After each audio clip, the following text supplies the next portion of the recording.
चलिए स्टूडेंट्स अगला टॉपिक देखते हैं। अगला टॉपिक है एडजेसेंट एंगल्स। एडजेसेंट एंगल्स क्या होते हैं?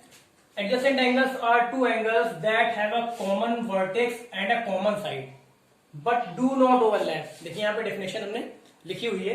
Adjacent angles are two angles, adjacent angles ऐसे दो एंगल्स होते हैं that have a common vertex and a common side, जिनमें की एक वर्टेक्स और एक साइड कॉमन हो, जिनमें की एक वर्टेक्स और एक साइड कॉमन हो। बट डू नॉट ओवरलैप, और क्या हो, वो दोनों ओवरलैप ना करें। ओवरलैप का मतलब क्या होता है? जैसे कवर ना करें। मान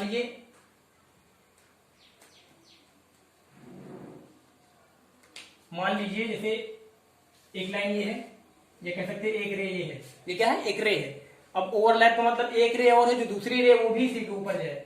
जैसे दूसरी रे है, ये दूसरी वाली रे भी इसी के ऊपर, तो इसको बोलते हैं ओवरलैप करना। यानी एक के ऊपर एक रे अगर आ गई तो वो ओवरलैप कही जाएगी। ठीक है, तो चलिए सबसे पहले यहां देख लीजिए एक बार फिर से।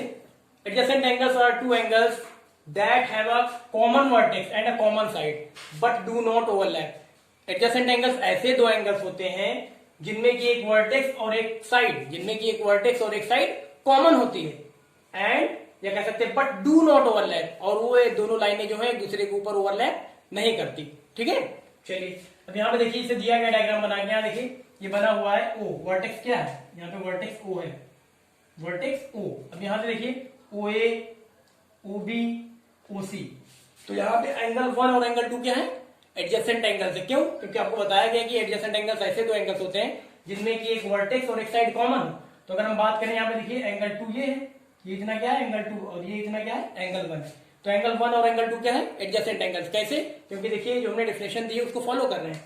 यानी कि वर्टेक्स ओ है, वर्टेक्स ओ और एक ये रे यानी एक साइड ओ बी, ये क्या है? कॉमन दोनों एंगल में। देखिए अगर एंगल 2 की हम बात करें, ये एंगल 2 इतना है, एंगल 2 की बात करें, angle A O B, A O B जो एंगल ए ओ बी है, एंगल ए ओ बी यानी कि 2, एंगल 2 का नाम क्या है? Angle A O B.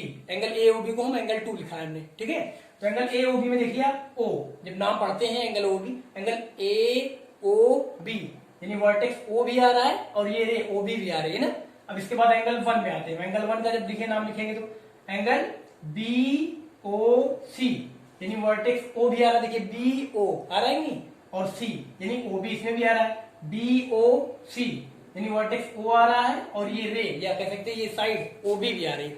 यानी कि आप देखेंगे एंगल 1 और एंगल 2 में आप देखेंगे एंगल 1 और एंगल 2 में क्या है? ये वर्टेक्स ओ और ये रे ओ बी कॉमन है, यानी इस वाले एंगल में भी है, इस वाले एंगल में भी, यानी दोनों में कॉमन आ रही है। तो ये एडजेसेंट हो जाएंगे। एडजेसेंट की प्रॉपर्टी ये कहते ही कि दो एंगल्स ऐसे दो एंगल्स एडजेसेंट एंगल्स होते हैं जिनमें कि एक वर्टेक्स और एक साइड कॉमन हो, एक वर्टेक्स और एक साइड, साइड का मतलब रे, एक वर्टेक्स और एक रे कॉमन हो। तो यहाँ पर जब देखेंगे ए ओ बी में देखते हैं तो ओ आता है यानी वर्टेक्स ओ ये कॉमन आ रहा है, ओ बी ये रे कॉमन आ रही है। फिर जब आप बी ओ सी में लेते हैं तब भी वर्टेक्स ओ और बी ओ भी एक ही है, तो बी ओ या ओ बी ये भी आ रहा है, यानी ए ओ बी में भी वर्टेक्स ओ और ओ बी रे आ रही है, और बी ओ सी में भी वर्टेक्स ओ और ये रे ओ बी आ रही है। आ रही है कि नहीं आ रही? ये दोनों एंगल्स क्या होंगे? एंगल 1 एंगल 2 क्या होंगे? Adjacent angles. ये लिख दिया गया in figure, angle 1 and angle 2 are adjacent angles. तो ऐसे आप पहचान सकते हैं कोई भी दो एंगल्स अगर ऐसे हो जिनमें की वर्टेक्स और एक रे कॉमन हो, एक वर्टेक्स और एक रे कॉमन हो, तो वो दोनों क्या होंगे? एडजेसेंट एंगल्स होंगे। ठीक है, चलिए आगे देखिए अगला देखिए लीनियर पेयर। अब लीनियर पेयर क्या होता है? देखिए a linear pair is a part of adjacent angles whose uncommon sides are opposite rays। अब यहाँ पे देखिए जो लीनियर पेयर होता है वो क्या होता है? a linear pair is a part of adjacent angles। Linear pair जो बनता है वो कैसे बनता है? वो भी क्या है? पार्ट ऑफ एडजेसेंट एंगल्स, वो भी एडजेसेंट एंगल्स के ही एक पार्ट है। चलिए अब देखिए और आगे दिया गया है whose uncommon sides are opposite rays, जिनकी अनकॉमन साइड क्या है? अपोजिट रेज है। अनकॉमन मतलब जो कॉमन ना हो। जैसे यहाँ पे देखिए ये हमने डायग्राम बनाया है, यहाँ देखिए ये एक लाइन ए बी है और एक रे यहाँ पे ओसी है। ये एक देखिए एक लाइन ए बी और ये एक रे क्या है? ओसी है। तो यहाँ पे देखिए ये एंगल एक बन रहा है, इसको एंगल 1 लिया गया और इस वाले एंगल को एंगल 2 लिया गया। ये देखिए ये एंगल 1 और ये इतना एंगल 2। तो इनमें भी देखिए इसलिए लिखा गया linear pair is a part of adjacent angles. Linear pair जो है वो एडजेसेंट एंगल्स का ही पार्ट है। क्यों? क्योंकि उसमें भी आपने भी पढ़ा एडजेसेंट एंगल्स में क्या पढ़ा? क्यों? जब दो एंगल्स ऐसे एडजेसेंट एंगल्स कहलाते हैं, दो एंगल्स ऐसे एडजेसेंट एंगल्स कहलाएंगे जब एक वर्टेक्स और एक रे कॉमन हो, यहाँ पे एक वर्टेक्स, यहाँ देखिए एक वर्टेक्स ओ और ये रे ओ बी कॉमन थी कि नहीं, तो ऐसे ही लीनियर पेयर में बिल्कुल सेम, यहाँ पे देखिए ये एक रे है, थोड़ा सा फर्क है, ये एक देखिए एक लाइन है, ये एक लाइन ए बी है और ये ओ सी क्या है, एक रे है।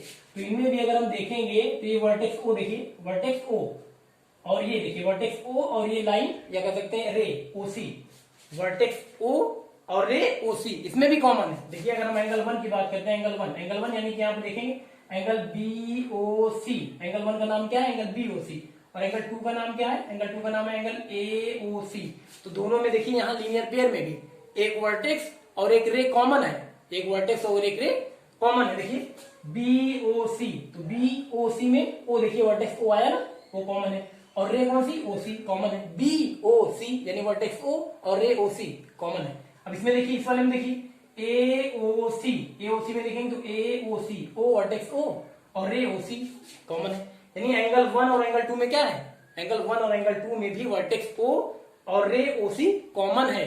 तो यहाँ पे भी क्या होगा, ये दोनों एडजेसेंट एंगल्स होंगे, इसीलिए लिखा भी गया है a linear pair is a part of adjacent angle. Linear pair जो है वो एडजेसेंट एंगल्स का ही पार्ट है, क्योंकि एडजेसेंट एंगल्स में क्या होता है, एक वर्टेक्स और एक रे कॉमन होती है। तो ऐसे यहाँ लीनियर पेयर में भी एक वर्टेक्स और एक रे कॉमन है, बट फर्क क्या होता है, देखिए whose uncommon sides are opposite rays, बस इतना सा फर्क है कि इनमें जो अनकॉमन साइड होती है, जो साइड कॉमन नहीं है, वो अपोजिट रेज है, मतलब दोनों का डायरेक्शन अलग अलग है। अब यहाँ देखिए ओबी कहाँ जा रही है, ओबी जा रही है इस साइड राइट साइड, और यहाँ पे ओए कहाँ जा रही है, ओए जा रही है लेफ्ट साइड। तो जो अपोजिट रेज है उनका डायरेक्शन अलग अलग है ना, बस इतना फर्क होता है। ठीक है, चलिए तो ये हो गया लीनियर पेयर। और यहाँ पे देख लीजिए angle one and angle two form, angle one and angle two form linear pair. Angle one और एंगल टू क्या बना रहे हैं, लीनियर पेयर बना रहे हैं। क्यों, क्योंकि एक वर्टेक्स और एक रे कॉमन है दोनों एंगल्स में। बीओसी में भी वर्टेक्स ओ और ओसी रे आ रही है, और एओसी में भी वर्टेक्स ओ और रे ओसी आ रही है, यानी कि ये दोनों चीजें कॉमन है, एक वर्टेक्स और एक रे कॉमन है, एंगल वन में भी एंगल टू में भी। तो क्या होगा ये, तो ये हो गए एडजेसेंट एंगल्स, और एडजेसेंट एंगल्स के ऐसे पेयर क्या बनाते हैं, लीनियर पेयर बनाते हैं। और एक चीज याद रखिएगा, sum of linear pair of angles is 180 degree. Linear pair के जो एंगल्स होते हैं उनका सम कितना होता है, 180 डिग्री होता है। ठीक है, अब यहाँ पे देखिए angle one plus angle two, यहाँ पे लीनियर पेयर बना रहे हैं ना, तो इनका सम क्या आएगा, 180 आएगा। यानी angle one plus angle two is equal to 180 degree. Angle one plus angle two is equal to 180 degree, क्योंकि आपको पता होना चाहिए लीनियर पेयर के जो एंगल्स होंगे उनका सम 180 डिग्री होता है। ठीक है, तो ये हो गया एडजेसेंट एंगल्स और लीनियर पेयर। इंपॉर्टेंट टॉपिक है, इसे भी कर लीजिए।